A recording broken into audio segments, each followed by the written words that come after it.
নমস্কাৰ welcome back to my YouTube channel Nibi Jona চেনেলটোত আপোনাক স্বাগতম জনাইছোঁ। আজি আপোনালোকে দেখিছে এয়া সাজ মোৰ আজি বৰমা ঢুকুৱা প্ৰায় 8 দিনে হৈ গ'ল, সেইবাবে আপোনালোকক ভিডিঅ' দিব পৰা নাছিলোঁ। আজি মই আপোনালোকক দেখুৱাবলৈ লৈছোঁ বা লৈ যাম আপোনালোকৰ এজনী ছোৱালী। আজি দেৱালী দিনাখনে অসমৰ সুসন্তান নাৰায়ণপুৰৰ জীয়ৰী ডিম্পী শইকীয়াই 6 ইণ্টাৰনেশ্যনেল কম্ফু প্ৰতিযোগিতাৰ দুটাকৈ সোণৰ পদক লাভ কৰি আমাৰ নাৰায়ণপুৰলৈ গৌৰৱ কঢ়িয়াই আনিছে। ব'লক আমি ভিডিঅ'টো আৰম্ভ কৰোঁ।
আমি ডিম্পী শইকীয়া ঘৰত এয়া পাইছোহি।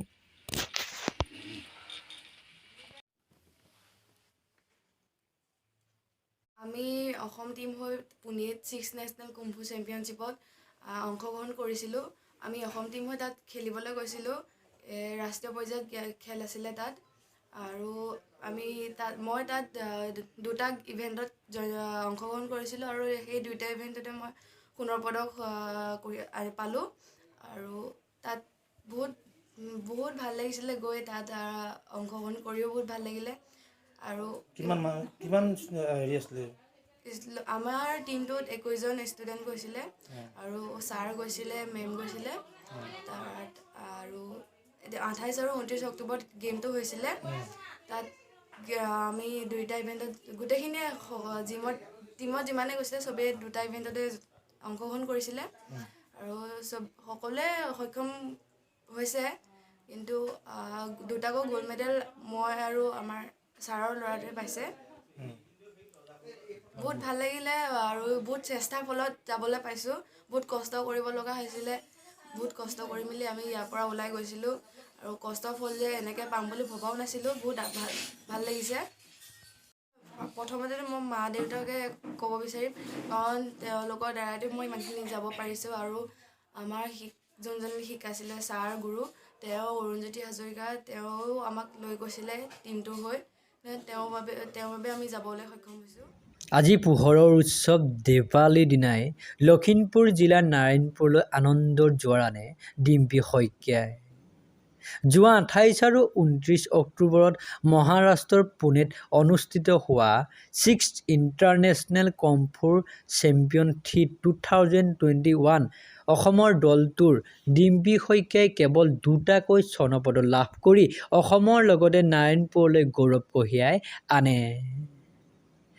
পিতৃ হোমেন শইকীয়া আৰু মাতৃ পায়ন শইকীয়াৰ কন্যা এনে সাফল্যৰ বাবে উৎফুল্লিত হৈ পৰা পৰিলক্ষিত হয়।